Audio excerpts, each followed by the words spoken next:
Bom, vamos lá, pessoal, mais um bloco, questão de número 91.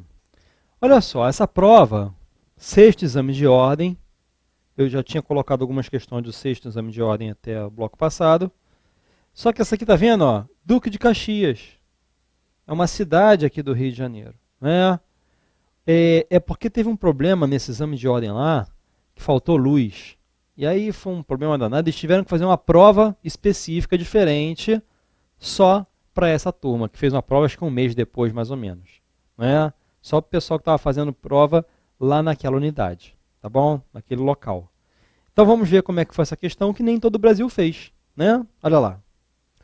O escritório de advocacia do Dr. Zangão decide patrocinar programa televisivo juntamente com um supermercado e uma companhia de cervejas. O programa é de estilo popular, com belas mulheres vestidas de forma apropriada ao verão brasileiro, ou seja, de biquíni. No intervalo do programa, o apresentador apresenta homenagens aos seus patrocinadores e, em relação ao escritório de advocacia, recita um texto. Caso você tenha um problema com a justiça, procure quem é bom, consulte os advogados do escritório do Dr. Zangão. Pode não ser uma rima, mas é a solução. Que horrível, né, gente? Esta situação caracteriza o quê? Esse absurdo caracteriza o quê, gente? Publicidade imoderada. Claro, nas regras de publicidade do artigo 28 do Código de Ética e Disciplina e os seus artigos subsequentes, não existe a previsão dessa situação. Tá certo? É isso aí. Propaganda regular, patrocínio cultural, atividade permitida pelo estatuto, nada disso. Questão 92. Maurício, advogado recém-formado, ciente das suas prerrogativas, pretende apresentar requerimento de certidão ao escrivão que chefia o cartório judicial de determinada comarca, havendo situação de urgência. Como a localização física do chefe do cartório é distante do balcão de atendimento ao público, o advogado precisa entrar no recinto em que ele está. Seu ingresso, contudo, não é permitido. Com base nas normas estatutárias, é correto afirmar que: letra A. O requerimento deve ser apresentado no balcão, vedado, ou seja, proibido, o ingresso do advogado no recinto do cartório. B. O ingresso poderá ocorrer mediante autorização do escrivão. Letra C. Deve haver participação do representante da OAB nesse ingresso. Letra D. O livre acesso ao recinto, no caso, é direito do advogado. Bom, gente, é a resposta a letra D, com base no artigo 7º, inciso 6º do Estatuto. Vejam só vocês aqui a seguinte situação, gente. Olha só.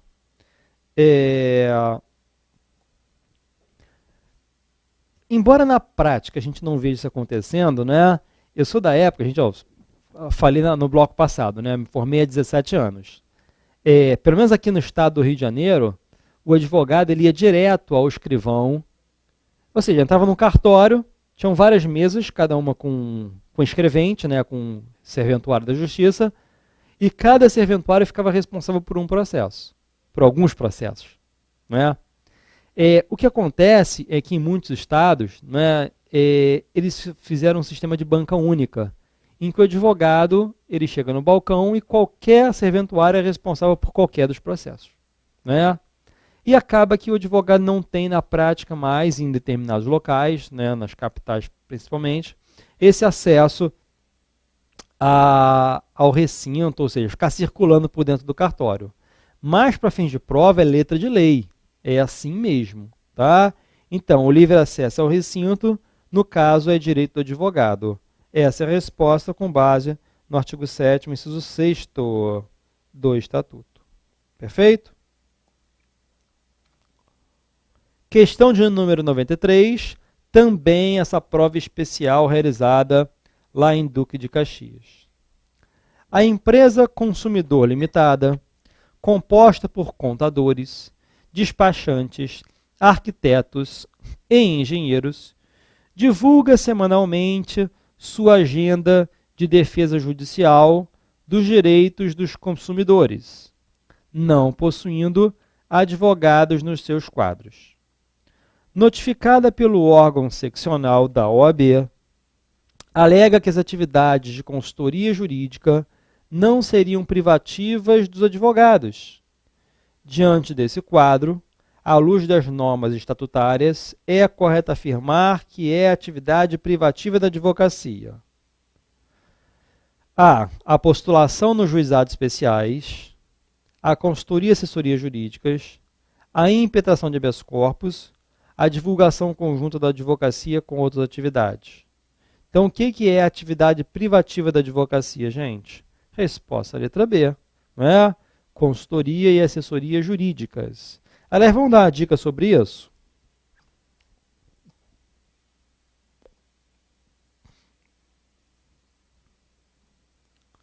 Bom, vejam só vocês aqui uma coisa, gente. O artigo 1º do Estatuto diz que são atos privativos da advocacia. Bom, lá existem dois incisos. No inciso 1º, nós temos os atos judiciais e no inciso 2º, os atos extrajudiciais. Tá? Embora a lei não diga isso, não escreva, obviamente a gente dá para classificar assim. Tá? Bom, no inciso 1º, diz que são atos privativos da advocacia, os judiciais, a postulação a qualquer órgão do poder judiciário e aos juizados especiais. E lá no inciso 2º, diz que são atos privativos da advocacia a consultoria, a assessoria e a direção jurídicas. Então vamos explicar isso aqui, gente. Olha só um detalhe. Em relação ao inciso 1º, a postulação a qualquer órgão do judiciário aos juizados especiais, foi proposta uma ação direta de inconstitucionalidade, que é a 1127-8, e o STF entendeu que essa expressão qualquer ela é inconstitucional. Ela é inconstitucional.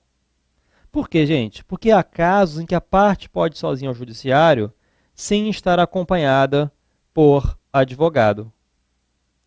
Então vejam vocês aqui a seguinte situação. A parte pode ir sozinha ao judiciário nos juizados especiais cíveis, no valor de até 20 salários mínimos, na Justiça do Trabalho, nos dissídios individuais, reclamante e reclamado podem estar sozinhos. Nós temos também a situação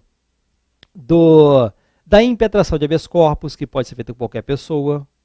Então vejam que essa expressão qualquer, realmente, ela está de forma indevida ali, não é?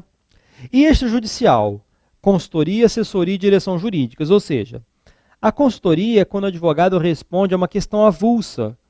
O cliente vai ao escritório para tirar uma dúvida e ele pode prestar essa consultoria de modo verbal ou por escrito, mediante um parecer jurídico. A assessoria ela se difere da consultoria porque na assessoria ela é mais dinâmica. Há um certo dinamismo, né? Ela é mais dinâmica. Vejam vocês que as grandes empresas precisam de advogados que prestem essa assessoria jurídica, conduzindo a empresa para os caminhos, para evitar problemas, né, para os melhores caminhos. A direção jurídica significa que o diretor jurídico de uma empresa, ele tem que ser advogado. Agora vem a pergunta, que já caiu uma vez. E o cargo de gerência jurídica? É privativo da advocacia? É sim, gente. Embora não esteja no artigo 1º do Estatuto, a gente vai encontrar no artigo 7º do Regulamento Geral. Perfeito? Agora, olha só, preste atenção. Além desse artigo 1º, incisos 1º e 2º, a gente vai encontrar lá no Estatuto a determinação de que o visto do advogado, deixa eu botar aqui, ó, além disso tem, deixa eu botar na outra tela.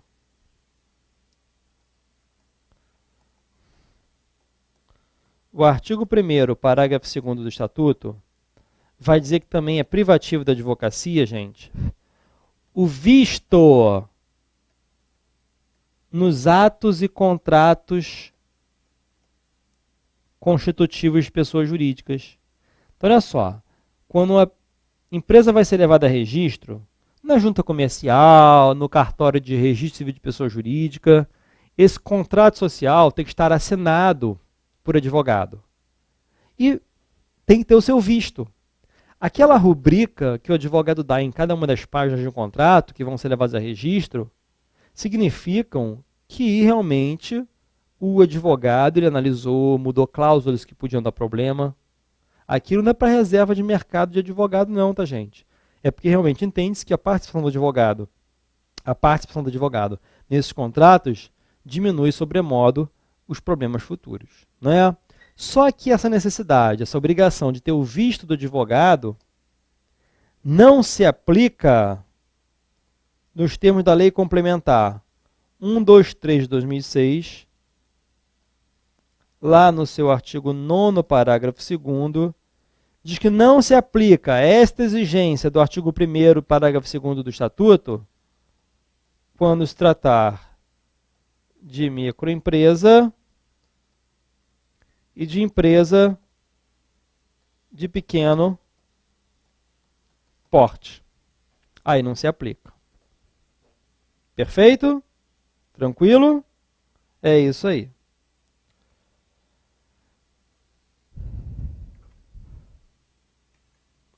Questão de número 94. Morgano, advogado recém-formado, inscrito na OAB, com aprovação no exame de ordem, logo após a colação de grau, é contratado para defender cliente em audiência de instrução e julgamento. No recinto forense, depara-se com um tablado onde estão alocados a mesa ocupada pelo juiz e ao seu lado o representante do Ministério Público, ou seja, a mesa dele ficava mais alta, né? Curioso pela situação e ainda inexperiente, questiona se tal arquitetura é comum nos demais recintos e a razão de o advogado estar em plano inferior aos demais agentes do processo. Como resposta, recebe a informação de que a disposição física foi estabelecida em respeito à hierarquia entre magistrados e membros do Ministério Público, que devem permanecer em posição superior à dos advogados das partes. Diante do narrado, à luz das normas estatutárias, é correto afirmar que... Gente, isso é um absurdo, né? São 3 os agentes indispensáveis à administração da justiça. Os juízes que julgam, Ministério Público que fiscaliza a aplicação da lei e os advogados que postulam. Não há hierarquia nem subordinação entre esses 3 agentes da justiça, devendo todos tratar-se com consideração e respeito recíprocos. Está lá no artigo 6º do Estatuto da Advocacia e da OAB. Artigo 6º, caput do Estatuto da Advocacia e da OAB. Ou seja, o juiz falou uma bobagem aqui. Não é? Letra A. A hierarquia é inerente à atividade desenvolvida pelos advogados que atuam de forma parcial em defesa de seus clientes. A hierarquia é inerente à atividade desenvolvida pelos advogados que atuam...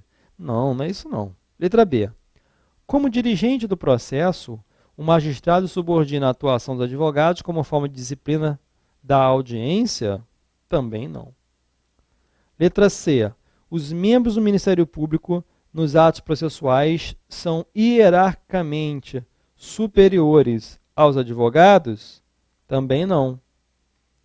Letra D. Advogados, membros do Ministério Público e magistrados não têm relação de hierarquia entre si. Claro que é a resposta, letra D. Artigo 6º é o caput. Caput do Estatuto. Tá bom?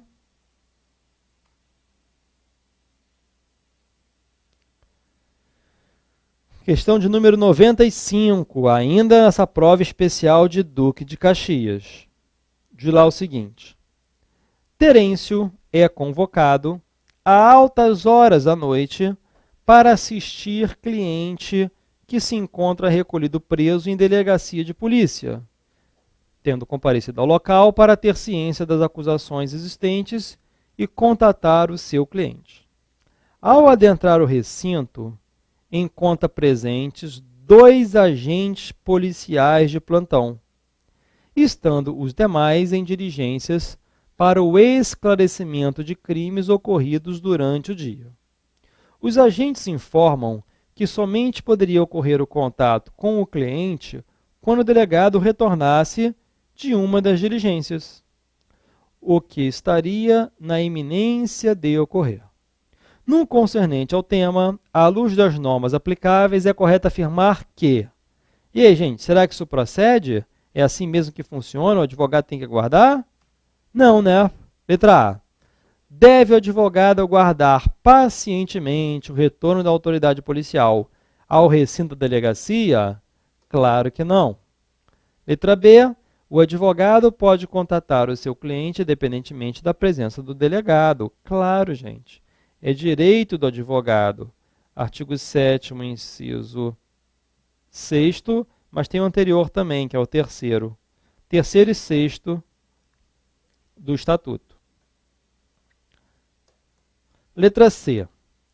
O contato do advogado fora do horário normal depende da assistência da OAB? Não. D. Nesses casos, tendo em vista a segurança pública, somente com autorização judicial pode ocorrer o ato. De jeito nenhum.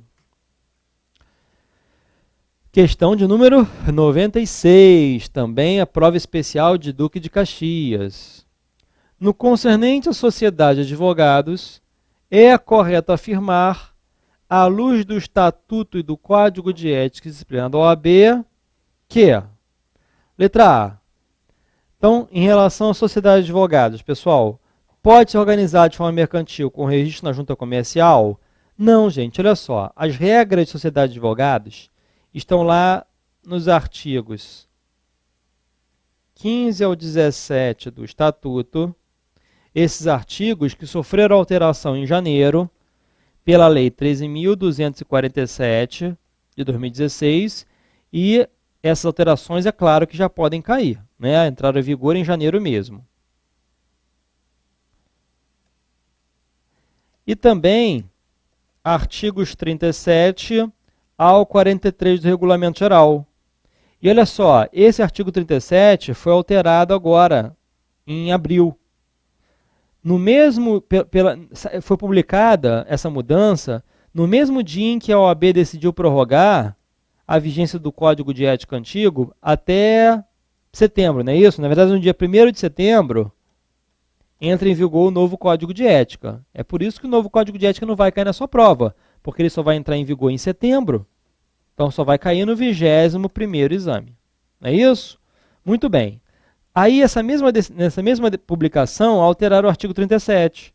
Mas, na verdade, alteraram o artigo 37 do Regulamento Geral, gente, que já pode cair na sua prova também, essa alteração, mas, na verdade, é para ficar compatível com as mudanças que já ocorreram no Estatuto. Tá?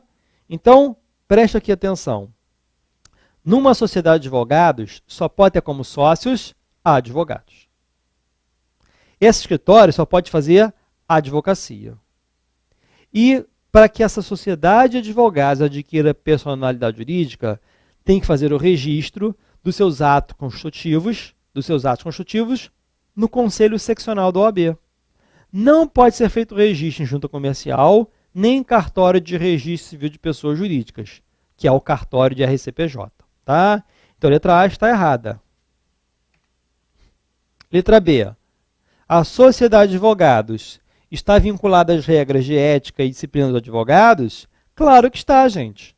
A ética dos advogados também se aplica aos estagiários e às sociedades de advogados. Tá? Letra C. Seus sócios estão imunes ao controle disciplinar da OAB? Claro que não, gente. Todos os sócios podem ser processados pela OAB. E letra D. Seus componentes podem isoladamente representar clientes com interesses conflitantes. Não, não pode. Não pode no mesmo escritório. Olha aqui, ó, um advogado desse escritório está com o autor da ação e o outro advogado do mesmo escritório está com o réu. Isso não pode acontecer. Isso é uma infração disciplinar. Clientes com interesses opostos não podem ser patrocinados por advogados integrantes do mesmo escritório. Perfeito? Está lá no artigo 17 do Código de Ética e Disciplina também. Perfeito? Vejam que nessa situação aqui, gente, tem um advogado com o autor e um advogado com o réu. Aqui não tem crime, não. Crime seria se o mesmo advogado estivesse com o autor e o réu. Porque a responsabilidade penal ela é pessoal. Aí seria o crime do artigo 355 do Código Penal. Seria o crime de patrocínio simultâneo. Advogar ao mesmo tempo para partes com interesses opostos. Beleza? Então aqui a resposta é a letra B de bola. Então vamos adiante. Esculápio realiza contrato escrito de honorários com Terêncio, no valor de R$20.000. Consoante as normas estatutárias aplicáveis à espécie, é correto afirmar que, letra A, esse documento não se reveste passível de futura execução como título executivo?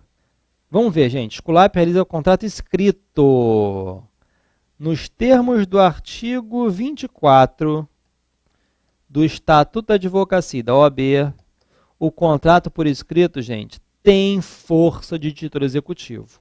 Então, já pode ser executado direto.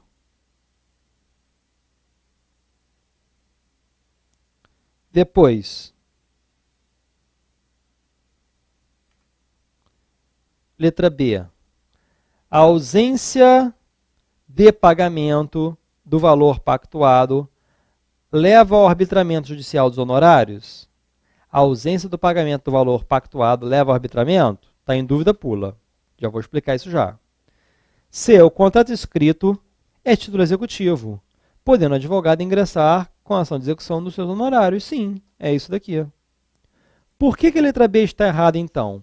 A ausência de pagamento do valor pactuado leva ao arbitramento judicial dos honorários?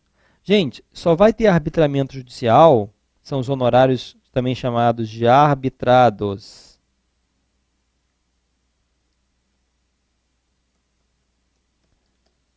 Judicialmente,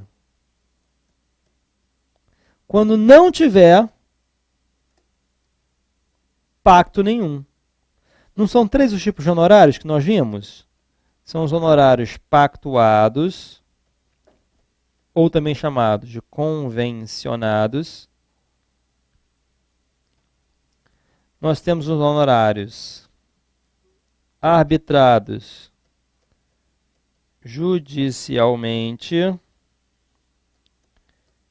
e os honorários sucumbenciais.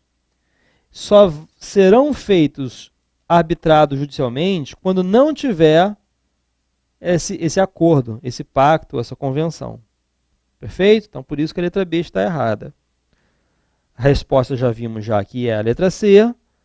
Vamos ver a letra D. Esse crédito não possui privilégio em eventual insolvência do cliente. Esse crédito não possui privilégio em eventual insolvência do cliente. Bom,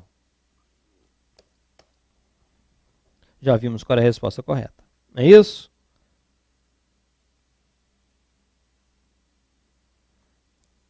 Aqui a resposta está errada porque constitui crédito privilegiado, sim. Artigo 24, parágrafo único do Estatuto. Questão de número 98. Esculápio, advogado militante, fica comovido com a dificuldade de Astrolábio, bacharel em Direito, em lograr a aprovação no exame de ordem. Com o intuito de auxiliá-lo, aceita subscrever petições realizadas pelo referido graduado em Direito, bem como permitir que ele receba os seus clientes no seu escritório como se advogado fosse. Não percebendo o Esculápio qualquer vantagem pecuniária por isso. Não interessa, gente. Mesmo que ele não receba dinheiro por isso, ele está cometendo a infração do artigo 34, inciso 1º do Estatuto. Constitui infração disciplinar, auxiliar quem não pode exercer advocacia a fazê-la. Então aqui, consoante as normas estatutárias, é correto afirmar que, letra A, Esculápio está cometendo infração disciplinar por manter a sociedade profissional fora dos limites legais? Será que é esta? Vamos ver se tem alguma que seja mais específica. Letra B, Esculápio estaria praticando a conduta de facilitação do exercício da profissão aos não inscritos. Gente, essa está mais adequada, não está? Vamos ver a letra C. Havendo motivo de força maior, o advogado pode propiciar acesso profissional aos não inscritos? Aos não inscritos, errado. Letra D. O advogado estaria apenas angariando causas para o seu escritório de advocacia? Não. Realmente a resposta é a letra B. É a infração do artigo 34, inciso 1º do Estatuto. Beleza? Muito bem. Mais uma questão. Nos termos das normas do Regulamento Geral, do Estatuto da Advocacia e da OAB, o estagiário poderá isoladamente realizar o seguinte ato. Olha só, gente. O estagiário pode praticar sozinho alguns atos, mas ele pode praticar junto com o advogado todos os atos de advocacia, desde que em conjunto com ele, mas isoladamente os atos que estão no artigo 29, parágrafos 1º e 2º do RG, Regulamento Geral. Letra A. Atuar em audiências nos juizados especiais representando os clientes do escritório? Não. B. Obter com os chefes de secretarias certidões de peças de processos em curso?